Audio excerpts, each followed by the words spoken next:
வணக்கம். சிறகடிக்க ஆசை சீரியலில் இனி என்ன நடக்க போகுது அப்படின்னு தான் பார்க்க போகிறோம். இங்கே ஸ்ருதிக்கு சரியான கடுப்பாகுது. நம்ம ஒரு பிறந்தநாள் பார்ட்டி கூப்பிட்றோம், அப்போ வரமாட்றான் அந்த ரவி. ஆனால் அவங்க ஓனர் சீத்து கூப்பிட்டோன்னே அவன் பாட்டில் போயிட்டுருக்கான். இருக்கட்டும், இன்றைக்கி அவனுக்கு வச்சுக்கிறேன் அப்படின்னு சொல்லி ரொம்ப கோபமாக தன்னுடைய ஸ்டூடியோவுக்கு போகிறாங்க. அங்கே டப்பிங் போகலாமா ஸ்ருதி அப்படிங்கிறாங்க. இன்றைக்கி நான் ரொம்பவே கடுப்பாக இருக்கேன் அப்படிங்கிறாங்க. என்ன ஸ்ருதி, என்னாச்சு அப்படிங்கிறாங்க. இல்லை சார், நான் ஒரு ஹீரோயினுக்கு பேசுகிறோம்ல நாடகத்தில் அப்படிங்கிறாங்க. ஆமாம், அவங்களுக்கு பிறந்தநாள் ஒன்று வேறு கூப்பிட்டுருந்தாங்களே அப்படிங்கிறாங்க. அங்கெல்லாம் போயிட்டு வந்துட்டேன் சார், ரொம்ப கடுப்பாக இருக்குது அப்படிங்கிறாங்க. உடனே சரிம்மா, அப்படின்னே கடுப்பாக இருந்துச்சுன்னா நாளைக்கு பேசுமா, நேரமும் கூட ஆயிடுச்சு அப்படிங்கிறாங்க. சரி சார் அப்படின்னு சொல்லிட்டு, சார் நான் ஒரு 1/2 இருந்துக்கிறேன் அப்படிங்கிறேன். ஏம்மா எவ்வளோ நேரம்னாலும் இரு அப்படிங்கிறாங்க. உடனே என்னம்மா ரவி வரானா அப்படிங்கிறாங்க. ரவி வரவே மாட்டான் என்னமே அப்படிங்கிறாங்க. ஏம்மா என்னாச்சு அப்படிங்கிறாங்க. ரவி தான் அண்ணன் ரொம்பவே கடுப்பை கிளப்புறான். நான் அவனை வேணும்னு விரும்பி கட்டினேன். எங்கள் வீட்டில் எவ்வளவோ சொன்னாங்க, அவனை மாதிரி ஆளை கல்யாணம் பண்ணிக்காதா, வச்சுக்காதான்னு சொல்லிட்டு. எங்கள் அப்பா அம்மாவுக்கு முன்னாடியே தெரிஞ்சிருக்கு என்னை நல்லா வச்சு பார்த்துக்க மாட்டான், சந்தோஷமாக வச்சுக்க மாட்டான்னு சொல்லிட்டு. எனக்கு தானே புரியாமல் போச்சு அப்படிங்கிறாங்க. என்னம்மா என்னாச்சு, 2 பேரும் நல்லா அன்பாக தானே இருந்தீங்க அப்படிங்கிறாங்க. அன்பாக தானே இருந்தோம், ஆனால் இடையில ஒருத்தி வந்த பிறகு அன்பு குறைஞ்சிருச்சுன்னு நினைக்கிறேன் அப்படிங்கிறாங்க. ஏம்மா அந்த பையன் நல்ல பையன்மா, அவன் எந்த தப்பும் செய்ய மாட்டான் அப்படிங்கிறாங்க. நானும் அதை நம்பி தானே அந்த ரவியை கல்யாணம் பண்ணேன். ஆனால் இப்போ அவனோட நடவடிக்கையே சரியில்லை. ஃபோன் அவனுக்கு நான் கால் பண்ணேன்னா பிஸின்னு வரும். பஸ்ஸின்னு வரும்போது எங்கள் ஓனர் பேசுகிறாங்க அப்படிங்கிறான். அப்புறம் அவங்க ஓனர் பேசின உடனே கிளம்பி போயிடுறான். அது போக ஒரு இடத்துக்கு நான் வரல அப்படிங்கிறான். ஆனால் அதே இடத்துல போய் நிற்கிறான். கேட்டால் எங்கள் ஓனர் கூப்பிட்டாங்க, அங்கே வந்து நிற்கேன் அப்படிங்கிறான். என்ன சொல்லணும்னு எனக்கு தெரியல அப்படிங்கிறாங்க. ஏம்மா பேசாமல் உன் புருஷனுக்கு நீ தனியாக ஒரு ரெஸ்டாரண்ட் வச்சு கொடுத்துட வேண்டியதானே அப்படிங்கிறாங்க. அதையும் வைக்க மாட்டாருங்க. அவர் உழைப்பில் தான் வைக்கணுங்கிறாரு, அது நடக்க போகிறதும் கிடையாது. ஏன்னா 12,000 சம்பளத்துக்கு யாரும் லோனும் தர மாட்டாங்க. அவர் சொன்னாலும் அவருக்கு புரிய மாட்டேங்குது. ஆனால் என்னோடய உழைப்பில் தான் நான் ரெஸ்டாரண்ட் வைப்பேன்னு சொல்லிகிட்டு இருக்காரு. இருக்கிற வேலையும் என்னால் கெடுத்துக்க முடியாத மாதிரி பண்ணிட்டாரு. எனக்கு ரொம்ப கடுப்பாக இருக்குது, என்ன பண்ணனே ஒன்றும் புரியலை. எங்கள் வீட்டில் எப்படியாவது அவருக்கு ரெஸ்டாரண்ட் வச்சு கொடுக்கணும், நீ பேசுன்னு என்கிட்ட சொல்கிறாங்க. ஆனாலும் என் புருஷன் சுயமரியாதையை இழந்து எங்கள் அப்பாட்டையும் எங்கள் அம்மாட்டையும் பணத்தை வாங்கி பண்ணணுமா அப்படிங்கிறத நிலைப்பாட்டில் தான் நான் இருக்கேன். ஆனால் என்கிட்ட கூட காசு வாங்க மாட்டுறாரு. இப்போ என் ஓனர் முன்னாடியே அலைகிறாரு. என்ன செய்யனே தெரிலண்ணே, என் வாழ்க்கையை நான் வம்பாக்கிட்டேனா அப்படின்னு சொல்லி நினைக்க வேண்டியது சூழ்நிலை வருது. வீட்டில் நான் அவனுக்காக தான் அப்படி இருக்கேன். எங்கள் வீட்டில் எவ்வளோ வசதின்னு உங்களுக்கே தெரியும். எங்கள் அப்பா அம்மா அந்த டப்பிங்க்கு வர்றது கூட வேணாம், நம்மளுக்கு இருக்க வசதிக்கு நம்ம ஏன் இப்படி பண்ணணும் வைக்கணும்னு சொன்னாங்க. ஆனாலும் எனக்கு இது பிடிச்சமான வேலையை நான் செய்கிறேன்னு சொல்லி சந்தோஷமாக செய்கிறேன். சரி, அவனுக்கு பிடிச்சமான வேலையை அவன் செய்யட்டும்னு சொல்லிட்டு நான் இருந்தாலும் கூட ஓனருக்காக என்னை ரொம்பவே புறந்தள்ளுறான். அதான் ரொம்ப கஷ்டமாக இருக்குண்ணே, மனசு ரொம்ப நோகுது அப்படிங்கிறாங்க. நான் வேணா ரவிட்ட ஃபோன் பண்ணி பேசுகிறேன் அப்படிங்கிறாங்க. வேணாண்ணே, பேச வேணாம், நான் பார்த்துக்கிறேன் அப்படின்னு சொல்லிட்டு, சரி நான் கிளம்புறேன் அப்படின்னு சொல்லிட்டு சுதி ஒரு ஆட்டோ வர சொல்லி நேராக ஒரு ரெஸ்டாரண்ட் போகிறாங்க. இந்த ரெஸ்டாரண்ட்டில் ரவி இருப்பானான்னு பார்க்குறாங்க. ரவி இல்லை. அப்போ அதில் வேலை பார்க்குற அண்ணன்ட்ட பேசுகிறாங்க. ரவி அந்த பிறந்தநாள் பார்ட்டிக்கு போயிட்டு வந்துட்டானா அப்படிங்கிறாங்க. இல்லை, அதுக்கப்புறம் எங்கள் மேடம் ஓனர் வந்தாங்க. ஓனர் எங்கேயோ காரில் கூட்டி போயிருக்காங்க மறுபடியும் அப்படிங்கிறாங்க. என்னது, மறுபடியும் கூட்டி போயிருக்காங்களா அப்படிங்கிறாங்க. ஆமாம் அப்படிங்கிறாங்க. ரவிக்கு கால் பண்ணுறாங்க. கால் பண்ணும்போது சுதி சொல்லு அப்படிங்கிறாங்க. எங்கே இருக்க அப்படிங்கிறாங்க. ரெஸ்டாரண்ட்டில் இருக்கேன் அப்படிங்கிறாங்க. ஓ அப்படியா, சரி ரெஸ்டாரண்ட்லேருந்து எனக்கு சாப்பாடு கொண்டு வர சொல்லு என்னுடைய ஸ்டுடியோவுக்கு அப்படிங்கிறாங்க. சுதி நேரம் இருக்கும்ல, இப்போ எதுக்கு அப்படிங்கிறாங்க. இல்லை, இன்றைக்கி நைட் டியூட்டி, கொண்டு வர சொல்லு, நான் நாளைக்கு காலைல தான் வருவேன் அப்படிங்கிறாங்க. சரி சுருதி, எத்தனை மணிக்கு கொண்டு வர சொல்லு, நானே கொண்டு வரேன் அப்படிங்கிறாங்க. நீ கொண்டு வர முடியாதுல்ல, நீ உங்கள் ஓனரோட காரில் சுற்றணும், அதனால் வேறு யாராவது கொண்டு வர சொல்லு அப்படிங்கிறாங்க. சுருதி, நான் காரில் போகிறது உனக்கு எப்படி தெரியும் அப்படிங்கிறாங்க. ஏன்னா நான் ஒரு ரெஸ்டாரண்ட்டில் தான் இருக்கேன், என்கிட்ட ஏமாத்துறல, இந்த ரெஸ்டாரண்ட்டில் இருக்கிறாங்க. இப்போ நான் ஓனர் காரில் போயிட்டுருக்கேன். நல்லா ஏமாத்துறவி, ரொம்ப சூப்பராக இருக்குது, உன்னை நம்பி என் வாழ்க்கையை வின் பண்ண நம்பர் என்ன சொல்லணும் அப்படின்னு சொல்லி ஃபோனை கட் பண்ணிடுறாங்க. உடனே சீத்திட்ட சொல்லிட்டு கிளம்பிடலாமா அப்படின்னு சொல்லிட்டு, மேடம் ஸ்ருதி நம்ம ரெஸ்டாரண்ட்டில் இருக்கா, அதனால் ஸ்ருதி ரெஸ்டாரண்ட் போகணும் அப்படிங்கிற, நம்ம ரெஸ்டாரண்ட் தானே, சாப்பாடெலாம் ஃப்ரீயாக கொடுக்க சொல்லிடலாம் அப்படின்னு சொல்லிட்டு அங்கே கால் பண்ணுறாங்க. ஸ்ருதிகிட்ட காசு எதுவும் வாங்க வேணாம், சாப்பாடு ஃப்ரீயாக கொடுங்க அப்படிங்கிறாங்க. உடனே ஸ்டாஃப் சொல்கிறாங்க, மேடம் உங்கள்கிட்ட காசு எதுவும் வாங்கக்கூடாதான், ஃப்ரீயாக சாப்பாடு கொடுக்கணும்னு சொல்லிட்டு யார் ரவி சொன்னானா அப்படிங்கிறாங்க. ரவி சொல்லல மேடம், எங்கள் ஓனர் சீத்து மேடம் சொன்னாங்க அப்படிங்கிறாங்க. இந்த சீத்து நீங்கள் இலவசமாக சாப்பிட தருவா, நான் அதை சாப்பிட்டுட்டு இதில் இருக்கணுமோ, நான் என்ன ஒன்றுமில்லாதவளா அப்படின்னு சொல்லிட்டு அப்படின்னு கடுப்பில் கிளம்பி போகிறாங்க வீட்டுக்கு. இப்படியா இருக்குது. வீட்டில் ரொம்ப கடுப்பாக ரூமில் உட்காந்துருக்காங்க. அப்பவும் ரவி வருவாங்கன்னு பார்த்துட்ருக்காங்க. ரவி வரவே இல்லை. ரவி சீத்து கூட அங்கே இங்கேன்னு போகிறாங்க வராங்க. ரவியாலையும் ஒன்றும் சொல்லிக்கிட்டு கிளம்பி வர முடியல. ஆனால் மனசுக்குள்ளே ரொம்பவே நொந்துவே இருக்கார். சுருதி நம்ம மேலே வருத்தத்தில் இருக்காரா, என்ன பண்ணணுன்னு தெரியல, ஏது பண்ணணுன்னு தெரியலையேன்னு சொல்லி முடிச்சுக்கிட்டே இருக்கார். இப்படியா இருக்குது. இப்படிப்பட்ட இந்த சூழ்நிலையில் ரோகிணி ரொம்ப அவசரமாக வீட்டுக்கு வராங்க. ஆண்டி முதல்ல ரூமுக்கு வாங்க அப்படிங்கிறாங்க. என்னம்மா என்னாச்சு அப்படிங்கிறாங்க. வாங்க ஆண்டி சொல்கிறேன் அப்படின்னு சொல்லிட்டு ஒரு ஃபோட்டோவை காமிக்கிறாங்க. காமிச்சோன்னேம்மா இது பார்க்க ரொம்ப பயமாக இருக்கு அப்படிங்கிறாங்க. ஆமாம் ஆண்டி, இது கழுத்து ஸ்டிக் எல்லோரும் வாங்குறாங்க, இது ரொம்ப ஃபேமஸாக ஆந்திரா வேறு மாநிலங்களில் போகிறது ரொம்ப ஃபேமஸாக அப்படிங்கிறாங்க. அப்படியாம்மா, பார்க்கவே பயமாக இருக்குது, இதை வச்சா கந்திச்சு போயிருந்தான் அப்படிங்கிறாங்க. ஆண்டி இதை ஒத்து பாருங்கள் அப்படிங்கிறாங்க. இன்னும் இதில் என்ன இருக்குது அப்படிங்கிறாங்க. ஆண்டி இது உங்கள் ஃபோட்டோ தான் அப்படிங்கிறாங்க. என்ன ரோகிணி சொல்கிறேன், என் ஃபோட்டோவா, என் ஃபோட்டோ எதுக்கு இப்படி எடுத்து வச்சுருக்கேன் அப்படிங்கிறாங்க. நான் எங்கள் ஆண்டி எடுத்தேன், இதை ஆந்திரா வேறு மாநிலங்களில் இதை கந்திஷ்டிக்கு நிறைய இது வச்சுருக்குறாங்களாம். அதை கொண்டு எங்கள் கடையில் கொண்டு ஒரு ஆள் விற்றாரு. அவன் வாங்கி பார்க்கும்போது தான் ஆண்டி மாதிரியே இருக்கே அப்படின்னு சொல்லிட்டு மனோஜ்கிட்ட சொன்னேன். மனோஜ் கூட நம்பலை, விற்று பார்த்துட்டு ஆமாம் அப்படின்னாரு. எனக்கு மனசே கேட்கல ஆண்டி அப்படிங்கிறாங்க. அது எதுக்குமா இவ்வளோ லேட்டாக சொன்னேன், அந்த அவரை நிப்பாட்ட வேண்டி தானே, என் ஃபோட்டோவை எப்படி அவர் விற்கலாம் என்ன கேட்காம அப்படிங்கிறாங்க. ஆண்டி அது இருக்கட்டும், இது எப்படி ஆண்டி வெளியே போச்சு அப்படிங்கிறாங்க. எனக்கு என்னமோ தெரியும், நான் எப்படி ஒரு இது எதுவும் பண்ணலையே அப்படிங்கிறாங்க. ஆண்டி எனக்கு ஒரு நல்ல நினைவு வருது, மீனா ஏதோ மாவோ ஏதோ எடுத்துகிட்டு இருக்கும்போது உங்கள் தலையில் கொட்டிச்சு அப்படிங்கிறாங்க. ஆமாம் உங்கள் தலையில் கொட்டிச்சு அப்படிங்கிறாங்க. அதை கூட சுருதி கூட ஃபோட்டோ வீடியோலாம் எடுத்து வச்சுருந்தாங்களே அப்படிங்கிறாங்க. ஆமாம், அப்போ அதுலேருந்து தான் இது மிஸ் ஆகிருக்கும் ஆண்டி.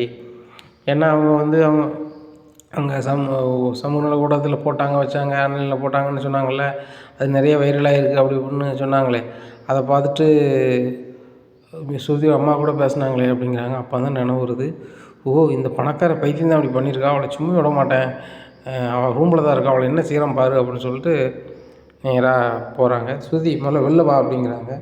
முதல்ல நீங்கள் உள்ளே வாங்க ஆண்டி அப்படிங்கிறாங்க. நான் ஒரு மாமியார், கூப்பிட்டா நீ வர மாட்டேன்னா நான் தான் உள்ள வரணுமா அப்படிங்கிறாங்க. இப்போ என்ன பிரச்சனை உங்களுக்கு அப்படிங்கிறாங்க. உனக்கு என்ன பிரச்சனை அப்படிங்கிறாங்க. ஆண்டி நானே ஏகப்பட்ட கடுப்பில் இருக்கேன், போயிருங்க அப்படிங்கிறாங்க. ஓ மேலே நான் ரொம்ப கடுப்பில் இருக்கேன், பணக்கார மருமகன்னு பார்த்தா ரொம்ப ஓவராக பண்ணுறாங்க, வா அப்படிங்கிறாங்க. என்ன ஆண்டி நாய்க்குட்டி கொடுத்த மாதிரி வா போங்கிறீங்க என்ன அப்படிங்கிறாங்க. என்னவா நீலாம் அப்படின்னு சொல்லிட்டு கையை ஓங்குறாங்க.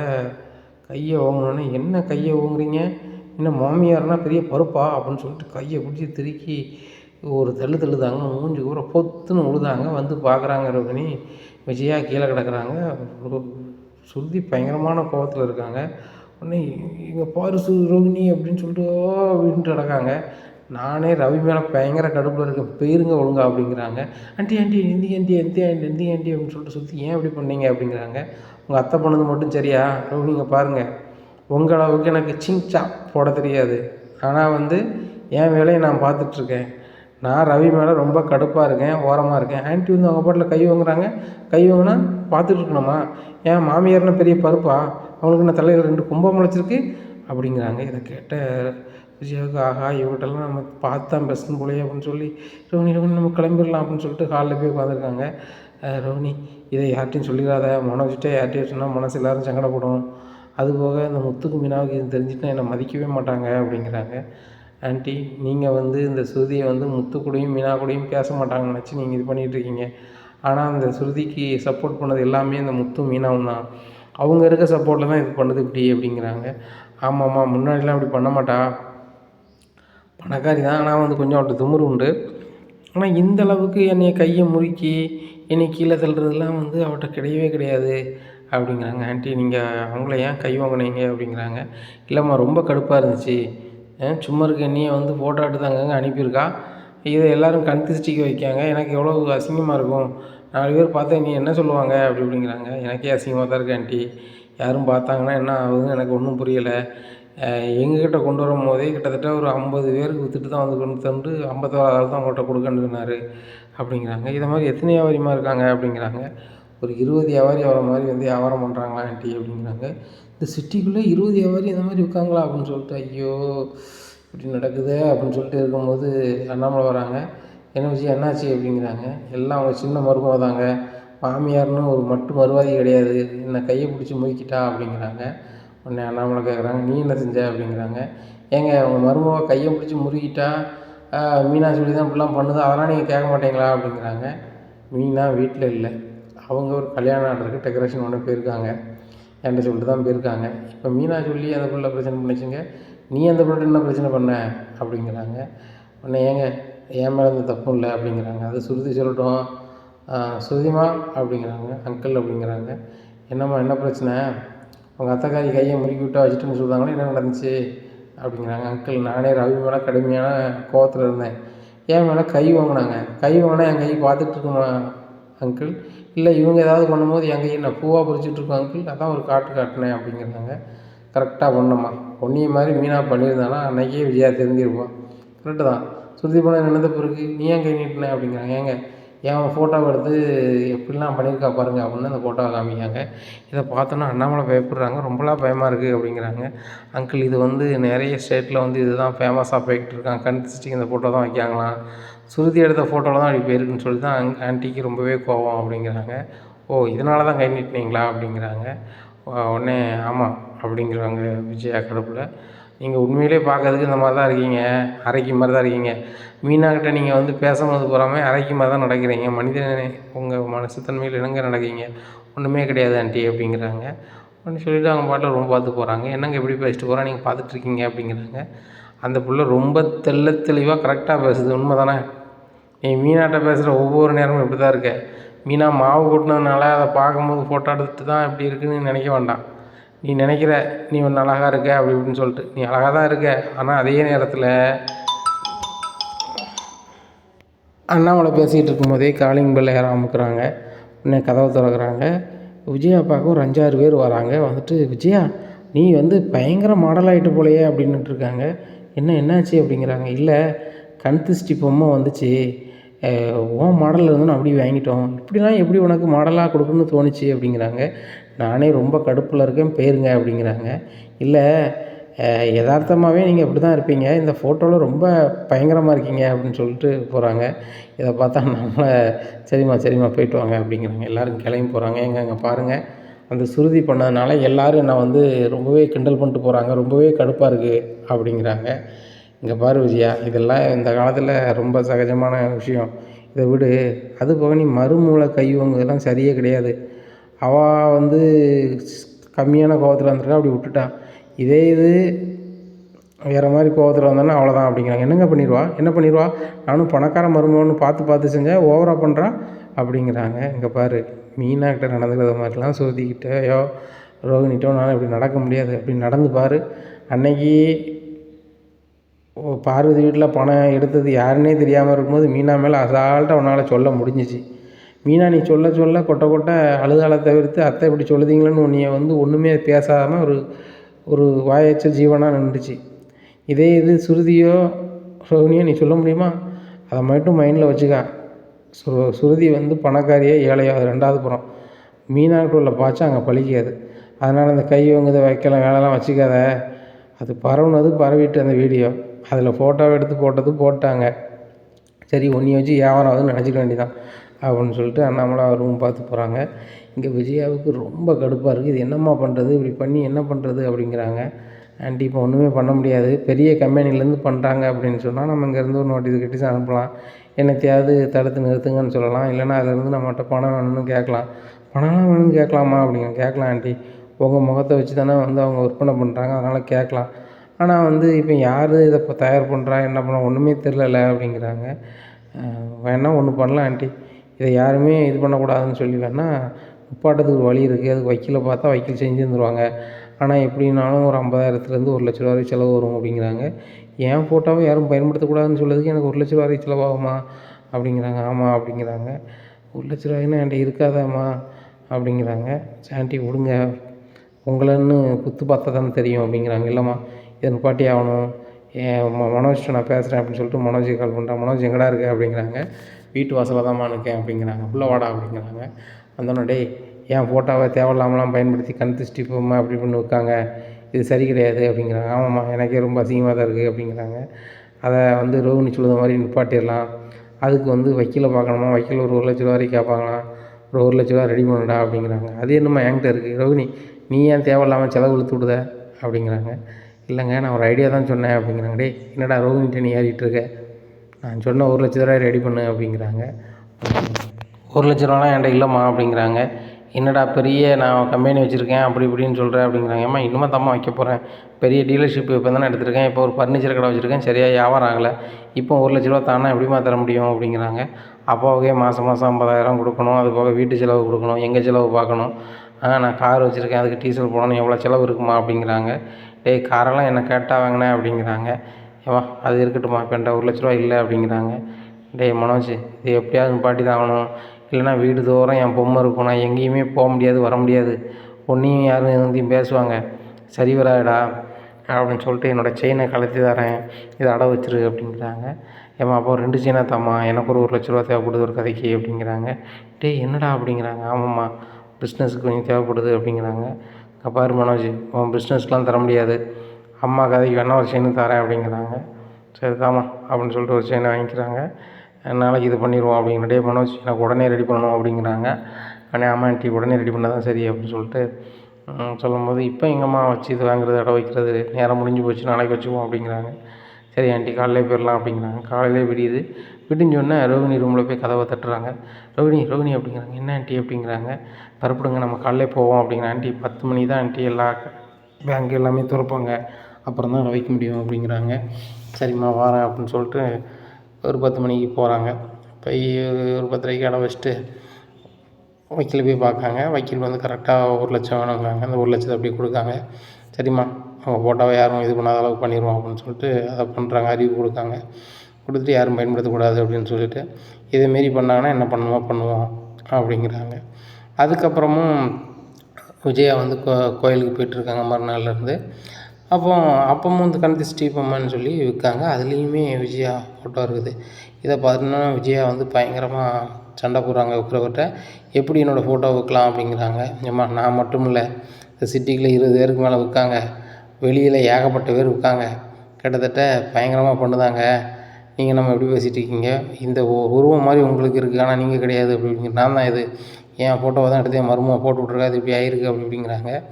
அப்படியா அப்படிங்கிறாங்க. யாருமே பயன்படுத்தக்கூடாது நீங்கள் வக்கீல்கிட்ட சொல்லியிருக்கோம் அப்படிங்கிறாங்க. ஏம்மா நான் 50க்கு 100க்கு ஒதுட்டு கிடக்கேன், இனி என்ன செய்ய முடியும் பார்த்துக்கலாம் அப்படின்னு சொல்லிட்டு அவர் கிளம்பி போகிறாரு. நிப்பாட்டவே முடியாது போலையே அப்படின்னு சொல்லி ரோகிணி கால் பண்ணுறாங்க. ரோகிணி இப்போ கூட ஒரு ஆள் என் ஃபோட்டோ வச்சு விற்றுட்ருக்காரு, எவ்வளோ சொன்னாலும் அவர் கேட்க மாட்டுறாரு அப்படிங்கிறாங்க. ஆண்டி அவர் நிப்பாட்டு மட்டும் வைங்க, நான் வந்துடுறேன் அப்படிங்கிறாங்க. அவன் எங்கே போனானே தெரிலம்மா, நான் பேசி முடிவுக்குள்ள ஆளை காலி பண்ணி போயிட்டான் அப்படிங்கிறாங்க. ரோகிணி அந்த இடத்துக்கு பைக்கில் வந்துடுறாங்க, வித்யா பைக்கில். ஆண்டி அவங்க எங்கே அப்படிங்கிறாங்க. அவங்க கிளம்பி எங்கேயோ போயிட்டாமா, அந்த வக்கீல்கிட்ட போய் பேசுமா அப்படிங்கிறாங்க. 2 பேரும் வக்கீல்கிட்ட போகிறாங்க. சார் இப்போ கூட விற்றுட்ருக்காங்க அப்படிங்கிறாங்க. சரிம்மா அப்போ நம்ம வந்து பெட்டிஷன் கொடுத்துட வேண்டியதான் அப்படின்னு சொல்லி நேராக ஸ்டேஷனை கூப்பிட்டு போய் பெட்டிஷன் கொடுக்காங்க. இந்த மாதிரி என் அனுமதி இல்லாமல் என் ஃபோட்டோவை வச்சு இவங்க வந்து கண் திருஷ்டி பொம்மைன்னு விற்காங்க, அப்படி விற்கிறவங்க நடவடிக்கை எடுக்கணும் அப்படின்னு சொல்லிட்டு. சார் 19 ரூபா கொடுத்தா எப்படி சார் அப்படிங்கிறாங்க. சரிங்க சார், இனிமேல் யார் இருக்காங்களோ அவங்கள நாங்கள் அங்கேருந்து ஃபோன் அடிக்கிறோம் அப்படிங்கிறாங்க. சரி ரைட்டு அப்படிங்கிறாங்க. விஜயா சொல்லிவிட்டு வக்கீல்கிட்ட சொல்லிவிட்டு கொஞ்சம் தூரம் தான் போகிறாங்க. அங்கே ஒரு ஆள் விற்றுட்ருக்காங்க. வக்கீலும் போயிடுறாரு. மறுபடியும் வக்கீல் கால் பண்ணுறாங்க. சார் இப்போ ஒருத்தன் விற்றுட்ருக்கான் அப்படிங்கிறாங்க. அங்கே ஒரு நம்பர் வாங்கியிருந்தோம்மா ஸ்டேஷன் நம்பர், அது கால் பண்ணுமா அப்படிங்கிறாங்க. அந்த நம்பருக்கு கால் பண்ணுறாங்க. கால் பண்ண உடனே ஸ்டேஷன்லேருந்து வராங்க, அவரை கூப்பிட்டு போயிடுறாங்க. என்னங்க இந்த அம்மாவோட அனுமதி இல்லாமல் இந்த அம்மா ஃபோட்டோவை வச்சுக்கிட்டு நீங்கள் கண் திருஷ்டி பொம்மைன்னு விற்கீங்களாம்மா அப்படிங்கிறாங்க. சார் நான் மட்டும் விற்கலை, என்னையே மாதிரி 20 பேர் இறங்கி இந்த சிட்டிக்குள்ளே விற்கோம், இப்போ நான் ஒரு ஆள், நான் 20 பேர் வர சொல்லுதான் பாருங்க அப்படின்னு சொல்லிட்டு எல்லாரையும் ஃபோன் பண்ணி வர சொல்கிறாங்க. இப்போ எல்லாருமே வந்துடுறாங்க. வரும்போது நீங்கள் 20 பேர் சேர்ந்து அந்த பொம்மை வைக்கலா, எவ்வளோ பொம்மை கொண்டு வந்திருப்பீங்க அப்படிங்கிறாங்க. சார் ஒரு ஆளுக்கு வந்து 1000 பொம்மை சார், இந்த சிட்டிக்குள்ளே 20,000 பொம்மை விற்றுருக்கோம் சார் அப்படிங்கிறாங்க. என்னது 20,000 பொம்மை விற்றுருக்கீங்களா அப்படிங்கிறாங்க விஜயா. ஆமாம் 20,000 பொம்மை விற்றுட்டோம், அடுத்த வாரம் வந்து 60,000 பொம்மை வருது அப்படிங்கிறாங்க. இதை கேட்டால் விஜயா சொல்கிறாங்க, பாருங்கள் சார் இவ்வளோத்துக்கு விற்றுருக்காங்க வச்சுருக்காங்க அப்படிங்கிறாங்க. ஏம்மா நாங்கள்லாம் வந்து சம்பளத்துக்கு விற்கிறவங்க தான், எங்களுக்கு ஒரு ஆள் கொண்டு தருவார், அவர் விற்றுட்டு கொண்டு பணத்தை கொடுத்தா அவர் எங்களுக்கு கமிஷன் தருவார், அவ்வளோதான் அப்படிங்கிறாங்க. அது யார் அப்படிங்கிறாங்க. அதெல்லாம் எங்களுக்கு தெரியாதும்மா, எங்களை ஒரு இடத்துக்கு வர சொல்லுவார், நைட்டு 8 மணிக்கு அந்த இடத்துல போய் நிற்போம், எங்களுக்கு அவ்வளோ இறக்கும் பொம்மை இந்த திருஷ்டி பொம்மை தருவார், நாங்கள் போகிற விற்று காசை கொண்டு அவர்கிட்ட கொடுக்கணும், அவர் எங்களுக்கு கமிஷன் தருவார், இப்போ நாங்கள் கொடுத்து முடித்தோன்னே தான் நீங்கள் கால் பண்ணீங்க அப்படிங்கிறாங்க. என்னது கொடுத்து முடிச்சோன்னே தான் கால் பண்ணிங்களா அப்படிங்கிறாங்க. ஆமாம்மா காலையிலேயே நாங்கள் வந்து அவர்கிட்ட கணக்கை ஒப்படைச்சிருவோம், முந்தின நாள் இருக்கிறதெல்லாம் காலைல ஒப்படைச்சிருவோம், காலைல 8 மணிக்கு ஒப்படைச்சாச்சு, ஒப்படைச்சிட்டு இது நிற்கும் போது தான் நீங்கள் கால் பண்ணீங்க அப்படிங்கிறாங்க. இதை கேட்ட விஜயாவுக்கு ரொம்ப காண்டாகுது. என்ன பண்ணுறது ரோகிணி அப்படிங்கிறாங்க. அப்போ அதிகாரி சொல்கிறாங்க, ஏம்மா அங்கே பாருங்கள், இவங்களுக்கு அதுக்கும் சம்மந்தம் இல்லை, அதை விற்கிறவரை பிடிச்சா சொல்லுங்கள் அப்படின்னு சொல்லிட்டு அனுப்பி விட்றாங்க எல்லாத்தையுமே. 20,000 பொம்மை இந்த சிட்டிக்குள்ளே வச்சுருக்காங்கன்னா என்ன பண்ணுறது, நான் எங்கே போக முடியும் வர முடியும் அப்படின்னுட்டு இருக்கும்போது ஸ்டேஷனுக்குள்ளேயே வரும்போது இவங்க தான் அப்படிங்கிறாங்க. என்ன அப்படிங்கிறாங்க. இல்லை அந்த கண் திருஷ்டி பொம்மை இவங்கள மாதிரியே தான் இருக்குது அப்படிங்கிறாங்க. அடையே கேவலமே அப்படின்னு சொல்லிட்டு ரோகிணி அந்த ஹெல்மெட் எனக்கு தாமா அப்படின்னு சொல்லி தலையில் போட்டுக்கிட்டு நேராக வீட்டுக்கு போகிறாங்க பைக்கில். வீட்டில் போனோன்னு, ஏங்க நான் வீட்டை விட்டே வெளில போக முடியாத அளவுக்கு இந்த சுருதி பண்ணிட்டா வச்சுட்டா அப்படி இப்படின்னுட்டுருக்காங்க. உடனே சுருதி வந்து வெளில வராங்க. என்ன விஷயம் அப்படிங்கிறாங்க. உன்னால் தான் நான் வெளியே போக முடியல அப்படிங்கிறாங்க. எனக்கும் உங்களால் தான் ஏன் வாழ்றேன்னு இருக்குது அப்படிங்கிறாங்க. நான் என்ன ஒன்று பண்ணேன் அப்படிங்கிறாங்க. ஏன் பண்ணேன்னா, நீங்கள் தானே வந்து ரவியை பெற்றது, ரவியை நான் கல்யாணம் முடித்ததுனால தான் ரொம்ப கஷ்டப்படுறேன். இப்போ அவன் என் சொல்ல கேட்குறதே இல்லை, அவன் சர்வீ தான் நடக்கிறான். ஓனர் பெரிய பணக்காரி போல், அந்த பணக்காரியை பிடிச்சிக்கிட்டு தான் ஆடுதான். என்கிட்ட என்ன ஏதுன்னு கூட பேச மாட்டான். நான் கோவப்பட்டால் முன்னாடி என்ன ஏதுன்னு கேட்பான், இப்போ கண்டுக்கிடவே மாட்டான் அப்படிங்கிறாங்க. ஓ, உன்னோட பணக்காரியா அவன் ரெஸ்டாரண்ட் ஓனர், அப்போ நீ போடி, அவளை கட்டி வச்சுட்டு போகிறேன் அப்படின்னு சொல்லி மனசில் நினச்சிக்கிட்டு, ஏம்மா என் பையன் வந்து அப்படிலாம் கிடையாது, என் பையன் உனக்கு வந்து சரியாக தான் இருப்பான் அப்படிங்கிறாங்க. அப்படிலாம் இல்லை ஆண்டி அப்படிங்கிறாங்க. நீ என் கையை பிடிச்சி முறுக்கணும் தானடி, உன்னால் தான் நான் இவ்வளோ சீரழிதேன் அப்படின்னு சொல்லிட்டு நகை வேறு போச்சு அப்படின்னு சொல்லி நினச்சிக்கிட்டு இருக்கும்போது அண்ணாமலை கேட்குறாங்க, என்ன விஷயம், ஒரு செயின் கம்மியாக இருக்குது அப்படிங்கிறாங்க. ஏங்க ஒரு கன்னி வந்து அத்துருந்துச்சு, அதை வந்து ஆசாட்டை கொடுத்து ஒக்கிட சொல்லியிருக்கேன் அப்படிங்கிறாங்க. உண்மையில் ஒக்கிட சொன்னேன், அதை அடமானம் வைக்க சொன்னேன் அப்படிங்கிறாங்க. என்னங்க எப்படி சொல்கிறீங்க, நான் எங்கே அடமானம் வைக்க போகிறேன் அப்படிங்கிறாங்க. நீ ஒரு வக்கீல்கிட்ட போய் பீஸ் கொடுத்திய, அந்த வக்கீல் எனக்கு ரொம்ப தெரிஞ்சவர் தான், அவர் வேறு யாரும் கிடையாது, எங்கள் பார்க்கு வாக்கிங் வர்றவர் தான். என்னையே வந்து அவருக்கு நல்லா தெரியும், நீ தான் என் ஒய்ஃப்னு அவருக்கு ரொம்ப நல்லா தெரியும். ஆனால் இனி இது தெரியுங்கிறது உனக்கு தெரியாதுல்ல, நீ அவர்கிட்ட போய் தான் பீஸை கொடுத்து எல்லா வேலையும் செய்ய சொல்லியிருக்க அப்படிங்கிறாங்க. ஏங்க இந்த ரோகிணி தான் இந்த வக்கீலை இது பண்ணாங்க, அறிமுகப்படுத்தினா. ஆனால் வந்து அது செலவு எடுத்துகிட்டு போகிறோம் சுருதி தான் அப்படிங்கிறாங்க. ஆண்டி, உங்களுக்கு என்னால் இப்படி ஆயிடுச்சுன்னா ஏன்டா பணம் கேட்டால் நான் தர போகிறேன், அது பண்பாக கேட்கணும், நீங்கள் கைண்டின்னு தான் உன் கையை திருக்கி விட்டேன் அப்படிங்கிறாங்க. அதுவும் கூட எனக்கு வலிக்க தான் செய்யுது, அது கூட பார்வதியை கூப்பிட்டு போய் கையை கொஞ்சம் கட்டணுங்க அப்படிங்கிறாங்க. என் பார்வதிகிட்ட பேசிட்டியா அப்படிங்கிறாங்க. பேசலை, இனிமேல் தான் பேசணும் அப்படிங்கிறாங்க. ஹலோ பார்வதி அப்படிங்கிறாங்க. என்ன அப்படிங்கிறாங்க. எனக்கு கை வந்து ஒரு மாதிரி ஆயிடுச்சு, என் மருமக முறுக்குனதுலேருந்து வலிக்கு ரொம்பவே, அதை கையை கட்டணும் அப்படிங்கிறாங்க. நான் வைத்தியர் இல்லையே அப்படிங்கிறாங்க. நீ வைத்தியர் இல்லைன்னு எனக்கு தெரியும், நாங்கள் கூப்பிட்டு போ அப்படிங்கிறாங்க. சரி வாரேன் அப்படின்னு சொல்லி வராங்க. சரி விஜயா வா அப்படிங்கிறாங்க. நேரம் ஆகிட்ட அப்படிங்கிறாங்க. பரவாயில்ல வா, என் ஃப்ரெண்டு தானே நீ வா அப்படின்னு சொல்லிட்டு அங்கே கூட்டி போய் கையை கட்டி கூட்டி வராங்க. உடனே அண்ணாமலை சிரிக்கிறாரு. இதை தான் சொல்லுவாங்க பெரியவங்க, உன் வேலையை மட்டும் பாரு, தேவையில்லாத வேலையை தலையிடாதன்னு சொல்லுவாங்க. அவங்க சின்னந்திருசு, அவங்களுக்குள்ளே ஏதாவது ஒரு வருத்தம் இருக்கும், அவங்க மேனேஜ் பண்ணிப்பாங்க. நீ வந்து சின்ன பிள்ளைய கை வாங்குறது தப்பு தானே அப்படிங்கிறாங்க. ஏங்க அவன் நீ மாமியார்னு சுத்தமாக மதிக்கிறது கிடையாது, நீங்கள் ஓவராக பேசிகிட்ருக்கீங்க அப்படின்னு சொல்லிட்டு ரூமுக்கு போகிறாங்க. ரோகிணிங்க வா அப்படிங்கிறாங்க. என்னத்தை அப்படிங்கிறாங்க. ரவி வேலை பார்க்காமல அந்த ரெஸ்டாரண்ட் ஓட்டு பெரிய பணக்காரின்னு சொல்கிறாங்களே, என்னென்னு விசாரி அப்படிங்கிறாங்க. சரி ஆண்டி அப்படின்னு சொல்லிட்டு ஒரு ஃபோன் பண்ணி கேட்காங்க. அவங்க பெரிய பணக்காரங்க, அது வடநாட்டில் உள்ளவங்க, பூர்வீகம் அவங்களுக்கு அப்படி இப்படின்னு சொல்கிறாங்க. இதை கேட்டு ஆண்டிகிட்ட சொல்கிறாங்க, ஆண்டி சுருதியை விட அவங்க பெரிய பணக்காரங்க, அவங்களுக்கு இந்தியா ஃபுல்லும் ஹோட்டல் இருக்கா, ரெஸ்டாரண்ட் இருக்கான், அவங்க அப்பாவுக்கு ஒரே செல்ல பொண்ணு. ஆனால் இப்போ விசாரித்து பார்க்கும்போது ரவியை ரொம்ப பிடிச்ச மாதிரி நடந்துக்கிட்டது மாதிரி சொல்கிறாங்க அப்படிங்கிறாங்க. சரிம்மா, அந்த பொண்ணுக்கு ரவி மேலே விருப்பம் இருக்கா நம்ம தெரிஞ்சுக்கிடுவோம் அப்படிங்கிறாங்க. ஆண்டி ஏன் இதெல்லாம் கேட்கணும்னு நினைக்கிங்க அப்படிங்கிறாங்க. இல்லைம்மா, இவளுக்கு ஆப்பு வைக்கணும், அதான் சரி, இவ பெரிய பணக்கார திமுறை காட்டிகிட்டு இருக்கா, என்கிட்ட ஒரு மாமியார்னு கூட பார்க்காம என்னை கையை திருக்கி விட்டால, இவ்வளோ நம்ம வந்து ஆப்போசிட் போகிறது அப்படிங்கிறாங்க. ஆண்டி நீங்கள் பண்ணுறது சுத்திக்கு தெரிஞ்சிட்டுனா அப்படிங்கிறாங்க. தெரிஞ்சால் தானே, உனக்கு எனக்கு தெரிஞ்ச விஷயத்த நம்ம எப்படி இது பண்ணிப்போம், மீனாவோட பூக்கடையை நம்ம தூக்க வச்சோம், நான் வழியாக சொன்னோம், இல்லை எதுவும் பிரச்சனையாச்சா, அதே மாதிரி நாசுக்காக பண்ணுறோம், இந்த சுருதி அந்த வீட்டை விட்டு அனுப்புகிறோம், அந்த மீத்துவா அந்த பொண்ணை வீட்டுக்கு கூப்பிட்டு வரோம் அப்படிங்கிறாங்க. அது நடக்குமா அப்படிங்கிறாங்க. என் பையன் அழகுக்கு கண்டிப்பாக நடக்கும் அப்படிங்கிறாங்க. சரி ஆண்டி, அதெல்லாம் காலைல பேசிக்கிடுவோம் அப்படிங்கிறாங்க. மறுநாள் காலைல விடியுது. விடிஞ்சுன்னா ரோகிணியை வழக்கம் போல் பார்லர் கிளம்புறாங்க. எங்கேம்மா போகிற அப்படிங்கிறாங்க. நான் வேலைக்கு போகிறேன் ஆண்டி அப்படிங்கிறாங்க. நேற்று என்னம்மா சொன்னேன், அந்த ரெஸ்டாரண்ட் ஓனரை பார்க்கணுன்னு சொன்னோம்ல அப்படிங்கிறாங்க. ரவிக்கும் சுருதிக்கும் சரியாக பேச்சுக்கால் இல்லை, ஒரே ரூமில் தான் இருக்காங்க, பேச்சுக்கால் எல்லாமே இருக்காங்க. அப்போ நேராக ரெஸ்டாரண்ட் போகிறாங்க. ஏம்மா இங்கே ஓனர் யார் அப்படிங்கிறாங்க. நான் அப்படிங்கிறாங்க. நான் ரவியோட அம்மா அப்படிங்கிறாங்க. வாங்க உட்காருங்க அப்படிங்கிறாங்க. உங்கள்கிட்ட தனியாக பேசணும் அப்படிங்கிறாங்க. சொல்லுங்கள் ஆண்டி, என்ன விஷயம் அப்படிங்கிறாங்க. சுருதிக்கும் ரவிக்கும் சமீப காலமாக சரியாக பேச்சுக்கால் இல்லை, என் பையனுக்கு சுத்தமாகவே ஸ்ருதியை பிடிக்கல. ஸ்ருதி வந்து என் பையனை ஆசைப்பட்டதுனால தான் என் பையன் சரி ரைட்டு நம்மள ஒரு பொண்ணு விரும்பி வராங்கன்னு சொல்லி கல்யாணம் முடிச்சுக்கிட்டான். ஆனால் கூட வாழையை விரும்பலை அப்படிங்கிறாங்க. ஓ, அதனால தான் ஸ்ருதி அடிக்கடி ரவிட்ட சண்டை போடுறாங்களா அப்படிங்கிறாங்க. உனக்கே தெரிஞ்சிருக்கலாமா, ஆனால் என் பையன் ஒன்றே தான் விரும்புகிற மாதிரி தெரியுதுமா அப்படிங்கிறாங்க. என்னது, ரவி என்ன விரும்புகிறாரா அப்படிங்கிறாங்க. ஆமாம்மா, ரொம்பவே விரும்புகிறாங்க. நான் உன்ட்ட எப்படி சொல்லணும்னு உனக்கு தெரியலை, ஆனால் நானே கண்டுபிடிச்சி தான் அவன்கிட்ட வரேன், நான் அவனும் என்கிட்ட சொல்லலை அப்படிங்கிறாங்க.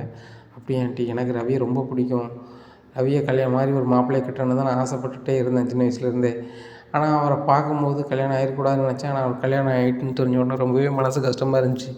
இருந்தாலும் அவரை பார்த்துக்கிட்டே கொஞ்சம் காலத்தை ஓட்டிடுவோம். அதுக்கப்புறம் என்றைக்கு நம்மளுக்கு இன்னொரு வாழ்க்கை அமைப்புன்னு தோணுதோ அன்றைக்கி அமைச்சுக்கோன்னு நினச்சேன். ஆனால் இப்படி ஒரு வாய்ப்பு வரும்னு நினைக்கல ஆண்டி. எனக்கு ரவியை பிடிச்சிருக்கு. ரவியை உங்களால் எனக்கு கட்டித்தர முடியுமா அப்படிங்கிறாங்க. ஏம்மா கட்டித்தர முடியாது, என் பையன் தானே அப்படிங்கிறாங்க. அதுக்கு ரவிக்கு சம்மதிக்கணும்ல அப்படிங்கிறாங்க. ஏம்மா, ஒன்றுமே பிரச்சனை கிடையாது. உனக்கு சம்மதம்னா சொல்லு, நீனும் பெரிய கோடீஸ்வரி தான், அவள் பெரிய பணக்காரின்னு திமிரு பண்ணிகிட்ருக்கா அப்படிங்கிறாங்க. உடனே ஸ்ருதி வந்து ஒரு டப்பிங் தானே பேசிகிட்டு இருக்காங்க, மாதம் தானே வேலைக்கு போகிறாங்க அப்படிங்கிறாங்க. ஏம்மா, அவன் மாதம் தான் போகிறான், அவங்க அப்பா பெரிய எம்ப்ளாயி, அதுபோக அவங்களுக்கு கேரளாவில் ஏகப்பட்ட சொத்து இருக்குது, அதனால தான் பணக்காரன்னு பில்டப் பண்ணுறா அப்படிங்கிறாங்க. என்னை மீத்து சொல்கிறாங்க விஜயாட்ட. நானும் பெரிய கோடீஸ்வரி தான் ஆண்டி, எங்களுக்கு கடை இல்லாத மாநிலமே கிடையாது. ஒவ்வொரு மாநிலத்துலேயும் என் கடை எப்படி இருந்தாலும் ஒரு 15 கடையாவது இருக்கும். அவ்வளோத்தையும் நான் தான் மேனேஜ் பண்ணுறேன். எனக்கு ரவி மாதிரி ஒரு ஆள் இருந்தாருன்னா இந்த தொழிலில் நான் எங்கேயோ போயிடுவோம். அதுபோக ரவி ரொம்ப நல்ல பையன், எந்த கெட்ட பழக்கம் இல்லாத பையன். அவனை மாதிரி ஒரு மாப்பிள்ளை கிடைக்க நான் கொடுத்து வச்சுருக்கணும். கண்டிப்பாக ஆண்டி, ஏதாவது ஒரு ரெடி பண்ணுங்க ஆண்டி, எனக்கு ரவி வேணாம் ஆண்டி அப்படிங்கிறாங்க. ஏம்மா, மனசில் வச்சுக்க, ரவி உனக்கு தான் மாப்பிள்ளை, சரியா? எப்படினாலும் ஸ்ருதியை ஒரு வாரத்தில் வீட்டுக்கு அனுப்பி விட்ருவேன். அனுப்பி விட்டுட்டு நம்ம பார்த்துக்கலாம் அப்படிங்கிறாங்க. சரி ஆண்டி, சீக்கிரம் இது பண்ணிவிட்டு அது என்ன பண்ணணுமோ அதை பண்ணுங்கள், ஒரு பேப்பரில் கூட எழுதி வாங்கிருங்க, அதுக்கப்புறம் நான் பார்த்துக்குறேன் அப்படிங்கிறாங்க. சரி ரைட்டு அப்படிங்கும்போது மீத்துக்கு பயங்கர சந்தோஷம். போயிட்டு வராங்க ஆண்டி அப்படின்னு சொல்லி, உங்களை காரில் விட சொல்லட்டுமா அப்படிங்கிறாங்க. இல்லைம்மா, நாங்கள் பைக்கில் தான் வந்தோம் அப்படின்னு சொல்லிட்டு பைக்லேயே போயிடுறாங்க. ரோஹிணி, நான் ரெடி பண்ணிட்டேன், ஒன்றும் பிரச்சனை கிடையாது. ரவிக்கும் இந்த மீத்துக்கு தான் ஜோடி பொறுத்த நல்லாயிருக்கும். அந்த அகங்காரம் பிடிச்சவா திமிரு பிடிச்ச அந்த ஸ்ருதி நம்ம வீட்டில் இருக்கக்கூடாது அப்படிங்கிறாங்க. நீங்கள் சொன்னால் எப்படி ஆண்டி போவாங்க, நீங்கள் கை வாங்கினதுக்கு உங்கள் கையை முறுக்கி விட்டாங்க, நீங்கள் கையை கட்டிகிட்டுலாம் இருந்தீங்க, இப்படி இருக்கும்போது என்ன பண்ணுவீங்க அப்படிங்கிறாங்க. மீத்தை வந்து நம்ம வீட்டுக்கு கூப்பிடுவோம், அவளுக்கு அதிக முக்கியத்துவம் கொடுக்குற மாதிரி பண்ணுவோம், ரவியையும் கொஞ்சம் மாதிரி என்னெல்லாமோ பண்ண வைப்போம் அப்படிங்கிறாங்க. ஆண்டி, இதெல்லாம் நடக்குமா அப்படிங்கிறாங்க. நடக்க வைப்போம் அப்படின்னு சொல்லிட்டு மீனாவை கால் பண்ணுறாங்க. மீனா, இன்றைக்கி சாயந்தரம் ஒரு முக்கியமான விஐபி வராங்க, கறி வாங்கு, அதை வாங்கு, இது வாங்கு, எல்லாத்தையும் சமைச்சு வை அப்படிங்கிறாங்க. சரியாத்தா அப்படின்னு சொல்லிட்டு அவங்க எல்லாம் வாங்க போயிடுறாங்க. இப்படியா இருக்குது. இங்கே மீத்துக்கு கால் பண்ணுறாங்க. இன்றைக்கி சாயந்தரம் எங்கள் வீட்டில் பார்ட்டி, நீ வந்துடலாமா அப்படிங்கிறாங்க. ஆண்டி, நீங்கள் எப்போனாலும் கூப்பிடுங்க, நான் தயாராக இருக்கேன் அப்படிங்கிறாங்க. நீங்கள் ரவிட்ட ரொம்ப நெருங்கி பழகணுமா, இதை பார்த்தோன்னா அவள் கடுப்பில் ஸ்ருதி கிளம்பி வீட்டுக்கு போகிற மாதிரி இருக்கணும் அப்படிங்கிறாங்க. சூப்பராக பண்ணிடலாம் ஆண்டி, ஒன்றுமே பிரச்சனை இல்லை, எனக்கு நெருங்கி பழகுங்க தான் ரவிட்ட எனக்கு ரொம்ப பிடிக்கும் அப்படிங்கிறாங்க. சரிம்மா, இன்றைக்கி ஈவினிங் ஒரு 5 மணிக்கு வந்துருமா அப்படிங்கிறாங்க. சரி ரைட்டு அப்படிங்கிறாங்க. வீட்டுக்கு போகிறாங்க. இங்கே மீனா சமையல் வேலையை ஆரம்பிக்காங்க. விஜயா சொல்கிறாங்க, நானும் உனக்கு ஹெல்ப் பண்ணுறேன் அப்படின்னு சொல்லிட்டு கூடவே நின்று சமைக்கிறாங்க. இதை பார்த்தோன்னா மீனாவுக்கு ரொம்ப ஆச்சரியமாக இருக்குது. அத்தை, யார் வரா அப்படிங்கிறாங்க. அதெல்லாம் உனக்கு என்ன கேள்வி, சமைக்கிறது உனக்கு ஹெல்ப் பண்ணுறோம்ல, அதை மட்டும் பாரு அப்படிங்கிறாங்க. நல்லாவே சமையல் பண்ணி வச்சிடுறாங்க. இங்கே வாசனை பயங்கரமாக இருக்குது. ஸ்ருதி வந்து, மீனா அன்றைக்கி பயங்கர சமையலாக இருக்கும் போல் அப்படிங்கிறாங்க. தெரில, யாரோ ஒரு விஐபி வராங்களாம், அதுக்கு சமைக்க சொன்னாங்க அத்தை அப்படிங்கிறாங்க. யார் இந்த விஐபி அப்படின்னுட்டு இருக்கும்போது, வராங்கம்மா, ஒரு முக்கியமான ஆள் அப்படிங்கிறாங்க. மணி 5 மணி ஆகுது, வாசல்லே இருக்காங்க விஜயாவும் ரோகிணியும். அப்போ கார் வந்து இறங்குது. கார் சவுண்டு பார்த்தோன்னா, வா ரோகிணி, ஆள் வந்துச்சு அப்படின்னு சொல்லி, ஆர்த்தி எடுத்துகிட்டு வா அப்படிங்கிறாங்க மீனாவை. ஆர்த்தி எடுத்துகிட்டு போகிறாங்க. மீனாவுக்கு அப்போ வரைக்கும் யாருன்னு என்னன்னு தெரியல. ஸ்ருதி யார் அப்படின்னு சொல்லி பார்க்க வராங்க. அங்கே மீத்து வராங்க. ஆர்த்தி எடுமா அப்படிங்கிறாங்க. ஆர்த்தி எடுத்துகிட்டு இருக்காங்க. பின்னாடி அண்ணாமலை வராங்க. இது யார் விஜயா அப்படிங்கிறாங்க. ஏங்க, இது நம்ம வீட்டில் முக்கியமான ஆள், நம்ம வீட்டு ஸ்ரீதேவி, வாங்க வாங்க வாங்கன்னு வீட்டுக்கு கூப்பிட்டு வந்துடுறாங்க. அண்ணாமலைக்கு ஒன்றுமே புரியல. டேய் ரவி, உங்கள் ஓனர் வந்திருக்காங்கடா அப்படிங்கிறாங்க. ஓனரா அப்படின்னு சொல்லிட்டு பார்க்க, மீத்து வாங்க அப்படிங்கிறாங்க. வாங்க ரவி, எப்படி இருக்கீங்க அப்படி, நல்லா இருக்கேன் அப்படிங்கிறாங்க. எங்கள் வீட்டில் எப்படி அப்படிங்கிறாங்கல்ல, ஆண்டி தான் என்னை கூப்பிட்டு வந்தாங்க விருந்துக்கு அப்படிங்கிறாங்க. எங்கள் அம்மாவா அப்படிங்கிற, ஆமாம் அப்படிங்கிறாங்க. டேய் ரவி, உங்கள் ஓனர் இருக்கான் பார்த்துட்ருக்கேன், கூட்டி கொண்டு சாப்பாடை கொடுறா அப்படிங்கிறாங்க.